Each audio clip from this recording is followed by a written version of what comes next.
So this is section 4.2, and now let's look at this idea of the sum or sums. Again, this is related to area in that we can look at this simply as the problem of trying to find the area between the curve and the x-axis, but actually it's much bigger than that, and that's why they're doing this. But theorem 4.3 says that if our function is continuous,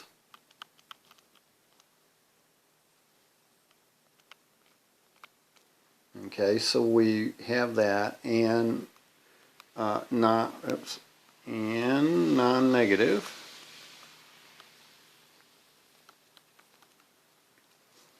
on an interval AB,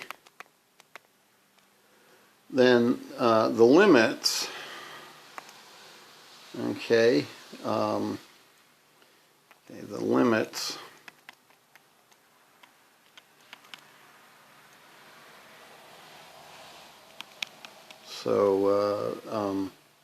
we have these limits as n goes to infinity of the upper and lower sums, okay, so of, not off, but of upper and lower sums,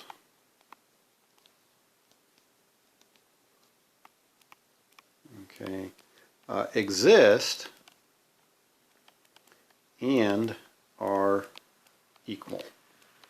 So we saw that in our little area example, but so what they're saying is the limit as n goes to infinity of little s of n, so that's their sum of the minimum, so this is the limit as n goes to infinity of our lower sum, so that was the sum I equals 1 to n of f at little m sub I,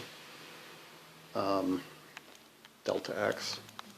Well, that's the same thing as the limit as n goes to infinity of the sum I equals 1 to n of f of uppercase m sub I delta x, and this is what the text calls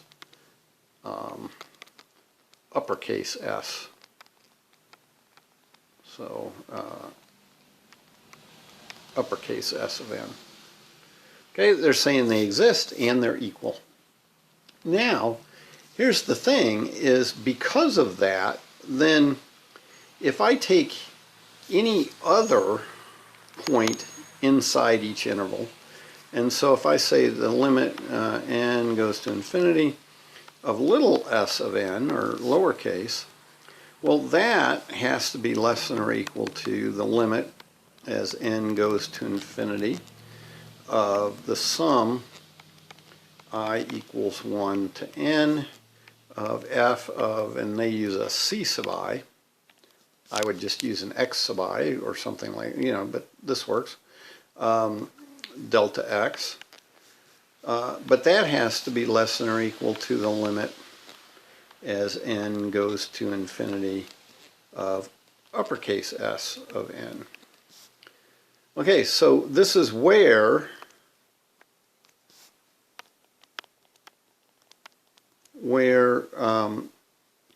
c sub I is in that interval x sub I minus 1 to x sub I. Okay, so that is a big deal in that now, it says it doesn't actually matter. I don't have to choose the minimum nor the maximum value in there because it's between these. So now, as long as f is continuous, okay, on AB, then that sum, so the limit of that sum, the limit as n goes to infinity of the sum I equals 1 to n of f at ci delta x exists and is the area. Okay, now again, what area? I'll draw it here. So here's A, here's B, there's our f of x, then it is that area. Okay, so it's nice. We can choose C to be anything we want it to be.